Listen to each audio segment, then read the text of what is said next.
پرلط کمیټیو ملګري به سخت ګامونه اخلو چې په دا وطن کې مرغۍ هم پر نه وي که چې غواړي داسې پښتانه وغرو ته وخېږي اول د سلامونه دوستانو د پاسپورت افیس د مخه څخه موجود یو صادق نارا صاحب سره ولاړ دی د ده څخه پوښتنه وکړو چې دی څه ویل غواړي. صادق نارا صاحب که دا راته ووایه څه فکر کوئ زموږ د وطن دغه مسله ډېره مننه شکر خان. اول د واره خو د الله پاک سیل لیکن یوه خبره ډېره واضح ده دا ریاست دا سکیورټي سټیټ دی دا پر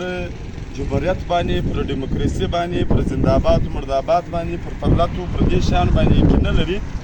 ما څو ورځې مخکې مې د ډاکټر اعلی نظر د کوچنۍ ویډیو ولیدله نو هغو د ټوپک موږ په زوره نه دی اخیست دا موږ ریاست مجبوره کړو خوار یې کړو ذلیل یې کړو نن موږ په غرو کې ناست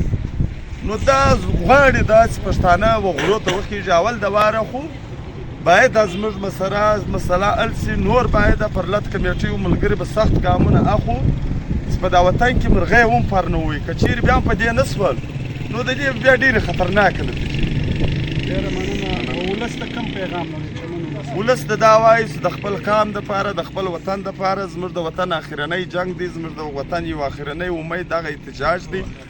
ټول قام دې راوځي ټول ولس دې راوځي که پارټیان دي که سیاسي کارکنان دي که کاروباریان دي